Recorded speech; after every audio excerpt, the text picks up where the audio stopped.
काय मजेत आहात ना की सजेत आहात? मजेत आहात ना? शाबास. अन्नमय कोश बरा आहे का? बिघडलाय की दुरुस्त झाला? मी दुरुस्त झालाय हे कशावर ओळखेन माहित आहे? आमची खुर्च्यांची संख्या जशी जशी कमी होत जाईल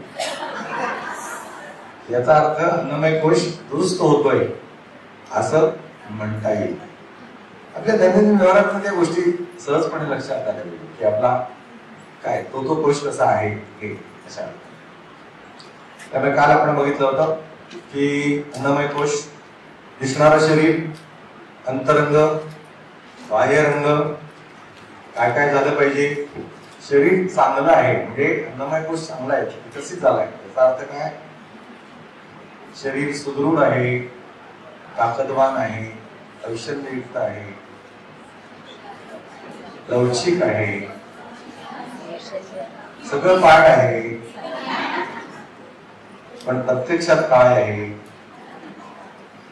ठीक आहे. अंथरुणावर पडल्यानंतर 10 मिनिटात झोप लागते असं कोण म्हणायचं? हात वर करा. सगळ्यांनीच हात वर. उलट विचारू का? उलट विचारू का? लागत नाही त्याने हात वर करा असं. फारच अल्पसंख्या आहे. धन्यवाद सगळ्यांचे. तुम्हालाही 7 दिवसानंतर पुढच्या 10 मिनिटात झोप लागो अशी मी काय परमेश्वराकडे प्रार्थना करतो. सकाळी झोप झाली आणि आम्ही उठलो. सकाळी झोप झाली आणि आम्ही उठलो, कुणीही न उठवता, काळजीने नव्हे. 8 तास झोप झाली आणि उठलो आणि सूर्य उगवताना पाहिला.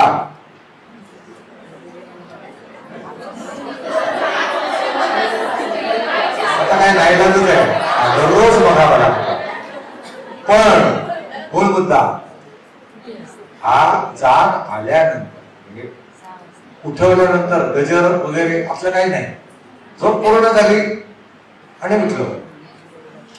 याचा अर्थ काय? 8 तास झोप झाली आणि उठलो आणि मग सूर्योदय पाहिला असं झालं. मला चेहरे दिसतात तिथे. 8 तास झोप झालेली नाहीये. हा, मी चेहरे ओळखतो. तर त्यामुळे असं आरोग्य पाहिजे. अंथरुणावर पडल्यानंतर 10 मिनिटांच्या झोप आणि झोप पूर्ण झाली आणि जाग आली. गजर नाही, आता नाही, काही नाही, चिंता नाही, कुठलीही चिंता. म्हणजे काही जणी सकाळी लवकर उठण्याच्या चिंतेनेच उठतात. तर ते बदललं पाहिजे. आपली स्वतःची दिनचर्या बदलल्याशिवाय आपण दुसऱ्यांना सांगू पण शकत नाही. आणि विशेषतः मुलांना तर काहीच सांगू शकत. कारण मुलांना माहीतच असतं आई कधी झोपते. म्हणजे मला लहानपणी असं लक्षात यायचं की आई झोपते कधी, आई झोपते कधी कळायचंच नाही. कारण आईच्या अगोदर आपण झोपलेले असायचो आणि आपल्या अगोदर आई उठलेलीच असायची. म्हणजे ते नंतर कळलं की उठलेली असते की आपल्या अगोदरच फार लवकर उठते. हा संस्कार जो आहे तो मुलाला पुढे द्यायचा. आई झोपते कधी हा प्रश्न, हे प्रश्नचिन्ह मुलांना पडलं पाहिजे. कारण आम्ही झोपतो तेव्हा तोपर्यंत ती काम करत असते आणि आम्ही उठायच्या अगोदर ती जागीच असते. मग झोपते कधी? इथं लवकर निजे आणि लवकर उठे त्याच उत्तर आहे. तया आरोग्य, ज्ञान, संपत्ती भेटे. मुलांना संस्कार काय द्यायचा आहे? लवकर निजे लवकर उठे तया आरोग्य. आरोग्य म्हणत असताना शारीरिक आरोग्य आणि मानसिक आरोग्य असं दोन्हीही त्याची चिंता या अन्नमय कोशामध्ये केलेली आहे. त्यामुळे अन्नमय कोश म्हणत असताना आपण सप्त धातू याची चर्चा केली. या 7 धातूंनी शरीर जे आपण चालतो, बोलतो, हिंडतो, फिरतो आता आपल्याला अनेक ठिकाणी बघायला मिळते की काही मुलं जन्मताच काहीतरी व्यंग घेऊनच जन्माला येतात. ठीक आहे. तर ते व्यंग जसं मानसिक पण आहे तसं शारीरिक पण आहे. म्हणजे मला आता कितीतरी मुलं दिसतात की कमरेच्या खाली डोळे आहे, प्राणच नाहीये त्यांच्या. हा, त्या प्राणावर आपण बोलणार नाही का. तर काय त्यांची स्थिती आहे, ते स्नायू, ती हाडं आणि ह्या सगळ्यामध्ये काय नाही आहे, प्राणच नाही आहे. ही जी स्थिती आहे याचा अर्थ काय, हे जे सगळं स्नायू आहे किंवा सप्त धातूने बनलेले शरीर आहे, या सगळ्याला एका ठिकाणी माळेत ओवून ठेवण्याचं काम कोण करतो, प्राण करतो. प्राण म्हणजे काय, आपण जो श्वास घेतो तो ऑक्सिजन आहे. लक्षात आलं. वीज दिसते आपल्याला, वीज दिसते का, वीज दिसत नाही, आहे त्याची जाणीव आहे. तारा बघतो आपण, विजेच्या बघतो ना, त्यात वीज आहे कधी कळतं, जेव्हा त्याला स्पर्श करतो तेव्हा. त्यामुळे त्या तारेतनं जो वाहणार आहे तो वीज प्रवाह, आणि या शरीरातनं वाहणारा जो आहे तो प्राण. ठीक आहे. निष्प्राण देह पडला, निष्प्राण देह पडला म्हणजे काय येतो, तो देह कसा आहे, त्याला काय म्हणतो आपण, प्रेम शव. प्राण आहे का, नाही. कुठे गेला प्राण, पखेरू कहा गए, उड गए. बरोबर ना. तर त्यामुळे असं या शरीराला काय म्हणूया, चैतन्य देणारा. प्रेतामध्ये चैतन्य आहे का, नाही. असं चैतन्य जे आहे तो म्हणजे प्राण. जाणवतं की नाही, जाणवतं. दिसतोय का, नाही. शरीर दिसतंय की नाही, शरीर दिसतंय. प्राण दिसतोय का, नाही, पण जाणवतोय. ठीक आहे. सूक्ष्म रूप आहे शरीराचं. रूप जे आहे ते स्थूल रूप आहे. शरीरापेक्षा सूक्ष्म हा प्राण आहे. तो सर्वत्र संचार करते. रक्ताच्या प्रत्येक थेंबाला तो सजीव करतो. आपल्या पायाला जखम झाली, बरोबर ना, त्याला योग्य उपचार केले नाही तर काय होतं, हळूहळू त्या जखमेचं कशात रूपांतर होतं, गँग्रीन. आणि मग शेवटचा उपाय काय, कापून टाकणं. का, त्याच्यात चैतन्य नाही, त्याच्यातलं चैतन्य मेलेलं आहे तेवढ्या भागात होतं, आणि म्हणून तेवढा भाग कापून टाकायला लागला. नाहीतर काय, हळूहळू उर्वरित भाग सुद्धा चैतन्यहीन, पहिलं चेतना जाईल त्याची. काय मुरगळाला काय होतं, बधीर होतो ना, म्हणजे काय होतं ते तिथलं जे काय चैतन्य ते नाहीच झालं. ते चैतन्य जिवंत राहावं किंवा ते त्या ठिकाणी नीट राहावं म्हणून जे काय करतो ते उच्चार. मग हळद आणि तुरटी लावली, मग त्याने काय होतं, मिळलेले रक्त शुद्ध होतं हळदीने, बरोबर ना. हा, तर असं हे सगळं शरीर जे आहे ते चैतन्य रूप त्याला ऊर्जा. प्राण म्हणजे काय, ऊर्जा. ऊर्जा म्हणजे ती ताकद नव्हे, बळ नव्हे. ऊर्जा म्हणजे जे शरीर चालवणारे जे स्त्रोत आहे त्याचा अखंड प्रवाह म्हणजे प्राण. ठीक आहे. असा हे शरीरामध्ये या प्राणावर आहार, निद्रा, भय आणि मैथुन या 4 आवेगांचा प्रभाव आहे. काल आपण बघितलं आहाराची किती गरज आहे शरीराला जिवंत राहण्यासाठी. झोपेची आपण चर्चा केली. आता भीतीचं काय करायचं, भीतीचं काय करायचं.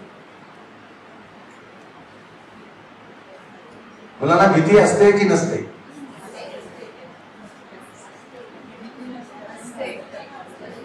हा आता खरं बोलायला लागली म्हणजे सगळ्यात निर्जीव निर्भय स्थिती ही कोणाची असते? नुकत्याच जन्मलेल्या बाळाची. त्याला भय भीती काहीही माहिती.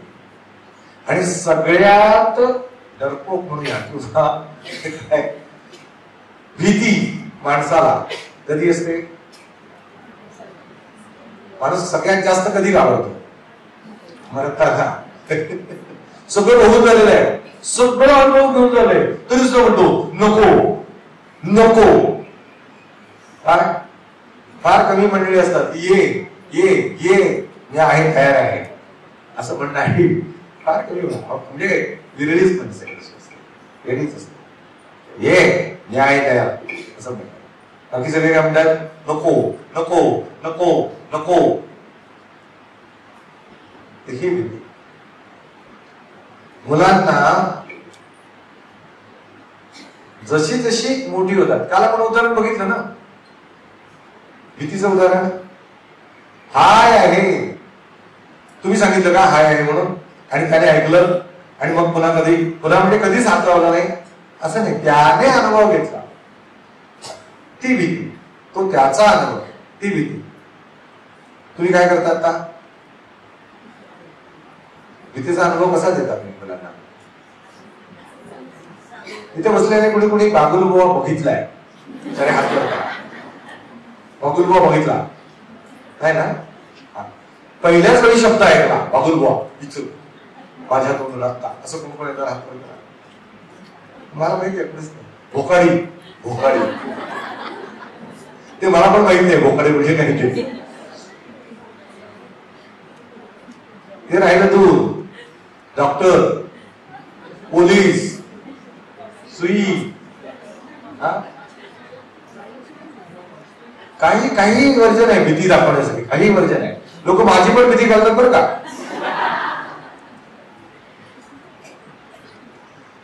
त्यामुळे भीती ही नैसर्गिक गोष्ट असली पाहिजे, नैसर्गिक आहे. ठीक आहे, पण तो आता काय झालाय? पूर्ण लादली जाते. ती भीती नव्हे, अनुभवात येणारी भीती, तो जो आवेग आहे तो प्राणावर नियंत्रण करतो. ती भीती नियंत्रण करते प्राणावर. आणि मैथून म्हणजे पुनर्निर्मिती करण्यासाठीची ऊर्जा आपल्या शरीरामध्ये आहे, तो आवेग. हे चारही आवेग जे आहेत ते रोखता कामा नयेत, रोखता कामा नये. सामान्य स्थितीमध्ये झोप आली ना, काय करायचं? झोपायचं. आपण काय करतो? झोप आली की काय करतो? मोबाईल काढायचा. झोप जात नाही. त्याचे दुष्परिणाम कोणते जे होतात ते आपल्याला कळतच नाही. भूक लागली, काय करायचं? नाही, चहा प्यायचा. हो, मला माहिती आहे मंडळी, भूक लागली की चहा प्यायचा.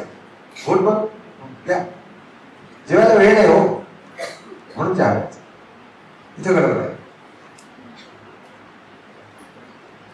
म्हणून हे चार जे आवेग आहेत ते प्राकृत स्वरूपात जर असतील तर प्राण आपले योग्य पद्धतीनं त्यांचा विकास होईल. कृत्रिम पद्धतीने नाही, अनैसर्गिक पद्धतीने नाही. या अर्थाने हे जे चार आवेग जे आहेत ते आपल्या प्राणावर परिणाम करणारे असतात. ठीक आहे. काही वेळा तुम्ही काही शब्द प्रयोग करता. काय? पंच प्राणांची आहुती देईन, किंवा पंच प्राण्याने काय ओवाळीन. ते पंचप्राण कुठले? योगवाले असतील की कुणी ना कुणीतरी इथे? योग अभ्यास करणारे कोणीच नाहीये? योग अभ्यास कोणाचाच नाहीये? हा किंवा नाही? हो, हा सांगा प्राण कुठले? काय माहिती? प्राणापान व्यान. आता या 5 प्राणांचा आपल्या शरीरावर काय आहे? नियंत्रण आहे. विशिष्ट भागावर नियंत्रण आहे. जसं काल मी उल्लेख केला होता की आपण जेवलो, जेवल्यानंतर काय पुढची प्रक्रिया? काय? पचनक्रिया. तर त्या पचनक्रियेसाठी लागणारी सगळी ऊर्जा कुठे गेली पाहिजे? पोटाकडे गेली पाहिजे. दुपारी जेवल्यानंतर झोप काय येते? मेंदू शिथिल का होतो? तर मेंदूवरचा सगळ्या शरीराचा सगळा रक्तप्रवाह हा इकडे येतो आणि म्हणून आपल्याला वाटतं की आपल्याला झोप आली. ती झोप आलेली नसते. सगळा प्राण हा इथे गेलेला असतो. ठीक आहे. आणि जेव्हा निसर्गतः झोप आलेली असते तेव्हा काय झालेलं असतं? तेव्हा सगळा प्राण हा फक्त इथं आला पाहिजे.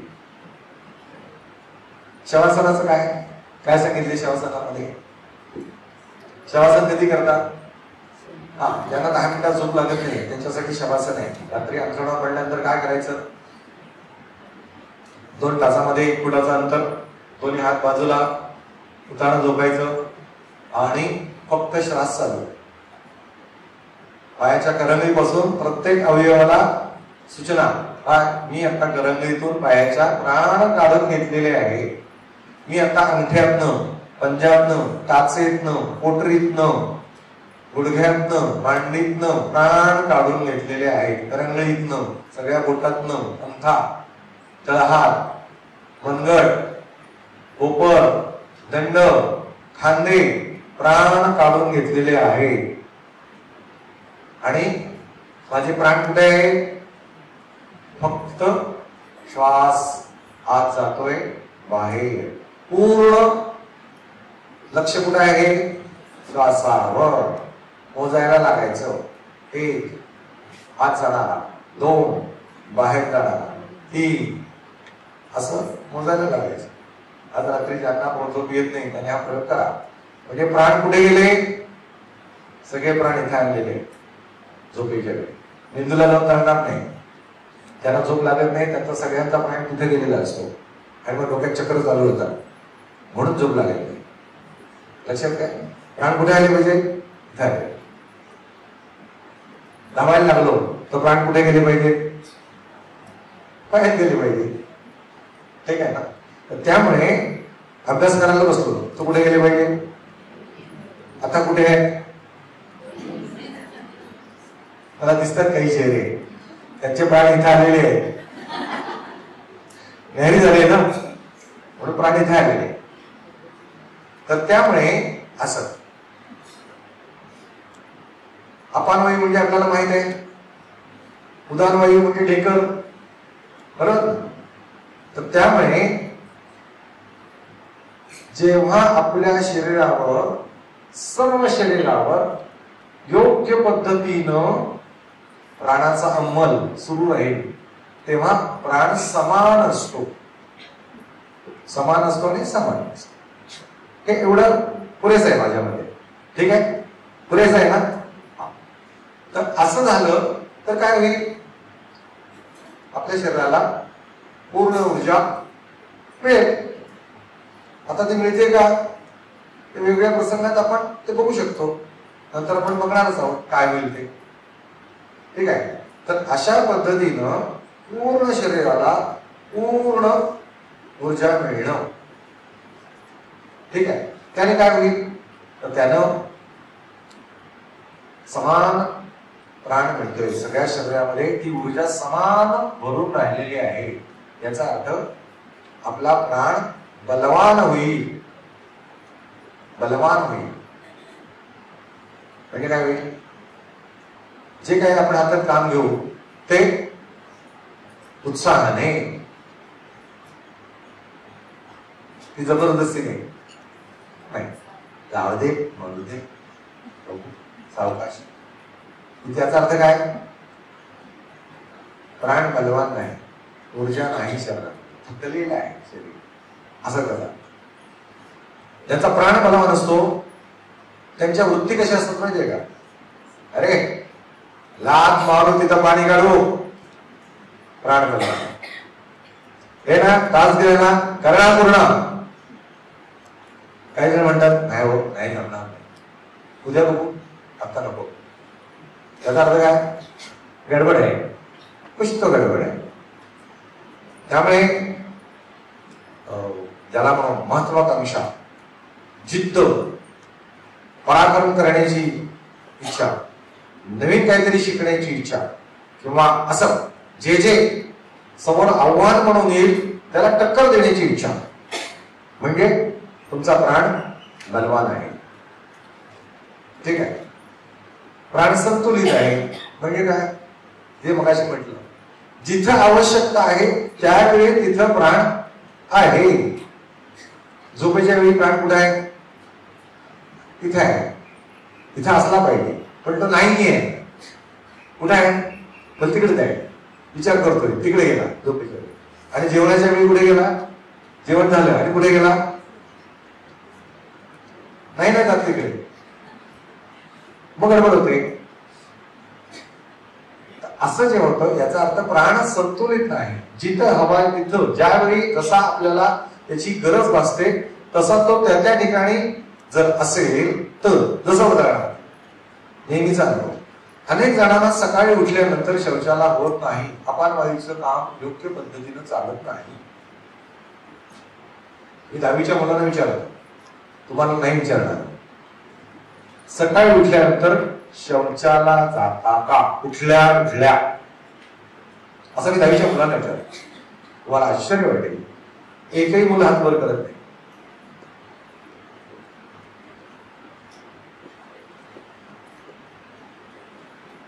ज्यांच्या घरी काय गोधन आहे, गोठा आहे, गावाकडे शेतात, आपण सकाळी उठून जेव्हा गोठ्यात जातो 5:30-6 वाजता, त्या वासरे हंबरतात ना. कशाला हंबरतात वासरे? दूध काढण्यासाठी. आम्हाला भूक लागली आहे, गाय हंबरते, गाय हंबरते. आणि मग तुम्ही किती झोपेत असता, तुमची काय झोपच लागणार नाही. तो खरा शेतकरी आहे. गायीची वेळ झाली जाणार, गोठ्यात गेला, दरवाजा उघडल्याबरोबर सगळी जनावरं काय करतात? ते उभी राहतात. आणि पुढचा कार्यक्रम काय? शेण आणि भूक. हे निसर्गातले सगळे पशु पक्षी प्राणी जे आहेत ते दुपारी जेवल्यानंतर शौचाला जातात. तर बघू संध्याकाळी, दिवसात एकदा तर गेलं पाहिजे, जाऊ की सावकाश. तेव्हा नाही ना, आम्ही जेवल्याशिवाय होतच नाही. बघा ना, तुमच्या घरातल्या मुलांच्या सवयी काय आहेत बघा, आणि शाळेतल्या मुलांच्या सवयी तरी काय. गडबड आहे, प्राण संतुलित नाही. सकाळची वेळ ही वाताची वेळ, म्हणजे वात मुक्त होण्याची वेळ आहे. त्यामुळे मळ आणि विष्ठा निसर्गतः त्यावेळी त्याचं विसर्जन झालं पाहिजे. निसर्गतः. औषध काय हवामान हरडेने तत्सम काही नाही, ते काही नाही. कुठले कमीत कमी वेळात शौचाला मुलांना जातात. काल मला सांगायचं राहिलं एक मुद्दा. मुलं सकाळी 6 वाजता झोप पूर्ण झाली. 8 वाजता झोपलो ना तुम्ही, 6 वाजता मुलं आपोआप जागी होती. जेव्हा मुलांची आपोआप झोप पूर्ण होते आणि त्यांना जाग येते तेव्हा ते अंथरुणात लोळत पडत नाही. अंथरुणात लोळत कोण पडतं? 5 मिनिटं, अजून 5, अजून कोण? आपण मोठी माणसं. मुलांची गरज नाहीये. मुलाची पहिली गरज काय सांगतो? 3, 4, 5, 10 वर्षाच्या मुलाची पहिली गरज काय? झोप झाली ना ते बघतात कोण आहे आजूबाजूला. आणि जे अपेक्षित व्यक्ती नसेल तर आई. अशी आई काय करते? आई काय करते? तुम्ही काय केलं त्यावेळी? काम टाकून कसं यायचं? मग काम कोण करणार? बरोबर आहे ना? इथं गडबड आहे. गडबड म्हणजे परवा एका आईने म्हणाली, मला माझी मुलगी झोप म्हणजे तिची झोप होते पूर्ण, पण ती उठल्या उठल्या रडायला लागते. मी तिला विचारलं, तेव्हा तू कुठे असते? तेव्हा मी बाथरूम मध्ये असते. दररोज? हो दररोज. तिची हिची उठायची वेळ आणि हिची आंघोळीची वेळ. म्हटलं 2 मिनिटं उशिरा गेलीस तर. म्हणजे आईची स्थिती काय बघा, तिला कळेच ना. असं मी का सांगतोय, अरे सकाळी उठल्यानंतर जे रात्री माणूस आमच्या शेजारी होतं, आम्ही ज्याच्यापाशी झोपलो, स्वाभाविकपणे आमची पहिली भूक काय आहे, ते माणूस जवळ आलं पाहिजे, त्याने आम्हाला मिठीत घेतलं पाहिजे, आम्ही त्याला कंटाळलं पाहिजे. किती मिनिटं? 2 तास. 2 मिनिटाची गरज असते मुलाची, 2 मिनिटाची. तो जो स्पर्श आहे सकाळी उठल्यानंतर, मातृत्वाचा, मायेचा, आत्मीयतेचा, तो स्पर्श मुलांचा दिवस आनंदात घालवणारा असतो. हे लक्षात घ्या. एक गंभीर प्रश्न विचारू का? परवा मी हा प्रश्न विचारला आणि सत्र संपल्यानंतर 2 ताया माझ्याकडे रडत आल्या, सर आम्ही हे मिस केलं पहा.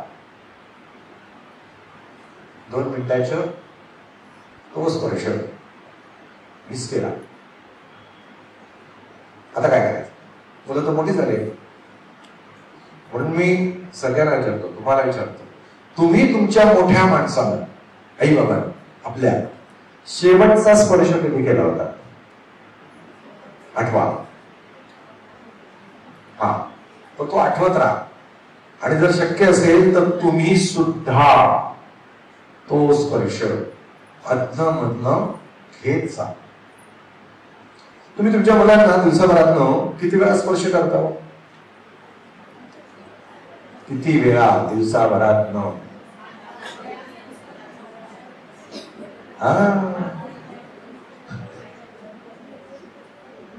किमान 8 ते 10 वेळा दिवसाभरात, मारण्याच्या निमित्ताने का ना हो ना का.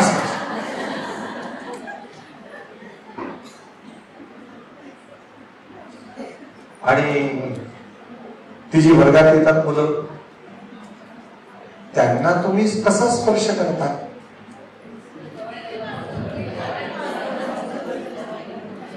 काल तुम्ही बघितलं का, मी किंवा सुनीता ताईंनी त्या मुलांना स्पर्श किती केला आणि कसा केला? तुम्ही वर्गात प्रवेश करणाऱ्या मुलाला स्पर्श कसा करता? प्रार्थनेला रांगेत मुलांनी बसावं म्हणून तुम्ही कसा स्पर्श करता? आठवा आता. बकोट कसं धरता? त्याला दोन्ही असे काके घालून कसं उचलून बसवता? या प्रत्येक स्पर्शातनं तुम्ही व्यक्त होत असता. आत्ता बाईंच्या मनात काय आहे त्या स्पर्शातनं कळतं. स्पर्शाला एक भाषा आहे आणि म्हणून तेही गांभीर्याने विचार करण्याची गरज आहे. जसं घरातल्या मुलांना आपण प्रेमाने स्पर्श करतो दिवसाभरात, तर तोही भाग आहे, आवश्यक आहे, ती गरज आहे मुलांची. अगदी मारणं बघा, तुम्ही मारल्यानंतर मुलं पळून जातात का? तिचं अधिक जवळ येतात. याचा अर्थ काय? तो आईचा मार सुद्धा सुखावणारा असतो, त्याची गरज आहे त्याला. मारताना का होईना. मला आठवते मी शेवटचा मार कधी खाल्ला होता, मी 10वीत होतो तेव्हा शेवटचा मार खाल्ला. त्यामुळे तो स्पर्श झाल्यानंतर वा शवाच्या झाली का झोप, वा चला कुठे, चला कुठे. त्या मुलाला तुम्ही केला ना स्पर्श, मिठीत घेतलं ना, 2 मिनिटं झाली ना, पुढची सूचना काय? चला. 8 वाजता शाळेत जायचंय ना, ते 6 वाजता उठलंय ना, मग ते 2 तास आहेत ना, मग काय केलं पाहिजे? पहिलं शीला चला. आता तिथेच गडबड झाली ना. आता आई काय करते? ती उचलते आणि बाथरूम, त्या बाथरूम मध्ये फक्त शी करता, शू करता येते, शी नाही करता. मग शीला कुठे येतात मुलं? शाळा हेच गोल, शाळा हेच कर. तर ही जी गडबड आहे, ती गडबड टाळायची असेल तर घरातल्या आईने काय केलं पाहिजे? त्या मुलाला पहिली सूचना दिली पाहिजे, बाळा चल शीला. कसा नेऊ? पहिले 4 दिवस होणार नाही, नाही होणार, कारण सवय मोडलेली आहे ना, होणार नाही. 5व्या दिवशी नक्की होईल. झाली चला हातपाय धुवा, ब्रश करा, आंघोळ करा, तुमची तुम्ही आंघोळ करा, आपल्या मनासाठी आंघोळ झाली की बघा दिवस मुलांचा कसा सुरू होईल. आत्ता मुलांची गडबडतीच आहे, त्यांचा प्राण बलवान नाही किंवा प्राण संतुलित नाही आहे. याचं कारण सकाळी ते शौचाला जात नाही, त्यामुळे दिवसभर अस्वस्थ असते. बघा आपण एका दिवशी जायचंय घाईघाईने म्हणून आपणही काही वेळा कंटाळा करतो, टाळतो जाऊ स्टेशनवर किंवा ट्रेनमध्ये असं म्हणतो, पण पोट मोकळं होईपर्यंत आपली स्थिती कशी असते, अत्यंत अस्वस्थ असते. काही आपल्याला सुचत नाही, किती समोरचं काम महत्वाचं असलं तरी लक्ष लागत नाही. याचा अर्थ काय, प्राण संतुलित नाही. त्या अपानवायूला जेव्हा आम्ही बाहेर जाण्यासाठीची वेळ आहे तेव्हा रोखून धरलो, त्याला मोकळं केलं नाही, मळ आणि वायू दोन्ही, आणि मग गडबड होते. त्यामुळे प्राण संतुलित असणं म्हणजे काय हे आलं लक्षात. त्या त्यावेळी त्या त्या प्रकारचा जो वायू आहे तो योग्य पद्धतीने सरला पाहिजे, तसा तो नीट धारण केला. प्राण बलवान असला पाहिजे, प्राण संतुलित असला. तिसरी पायरी आहे, तरच प्राण एकाग्र होईल. प्राण एकाग्र होईल म्हणजे जिथे जेव्हा आवश्यक आहे तिथं तेव्हा तो उपलब्ध आहे, आणि मग जे आम्ही ठरवलंय ते त्या योग्य पद्धतीनं पूर्ण होईल.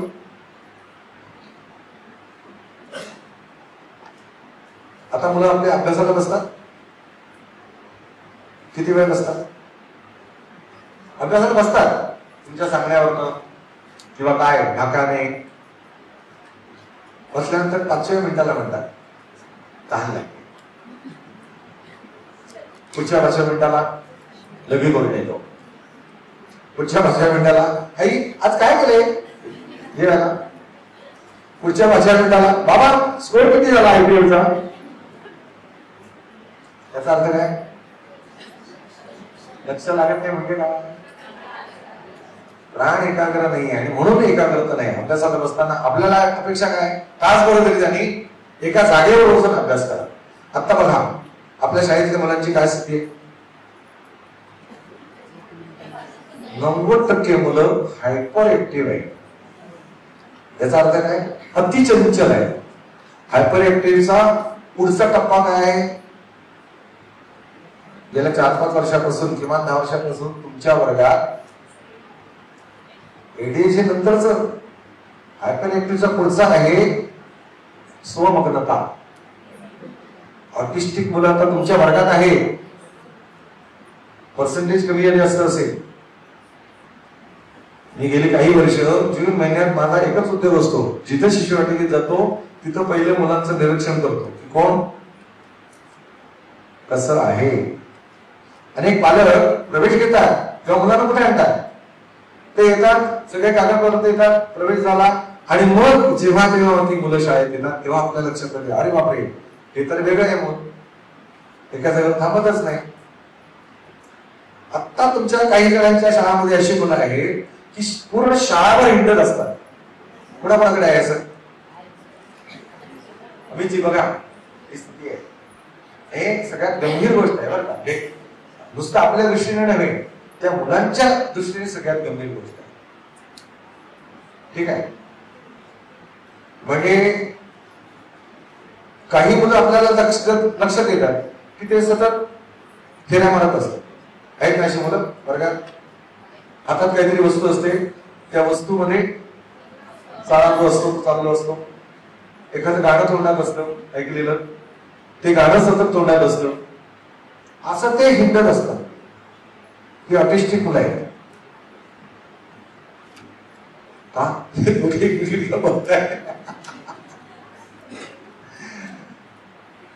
त्याची कारण असा आहे, असं का होतंय आहे ते ऑटिस्टिकची चर्चा नंतर कधीतरी करू. आता आपल्याला चर्चा करायला पाहिजे की या मुलांच्या 90% मुलांची हायपर ऍक्टिव्ह आहेत ती तशी का आहे.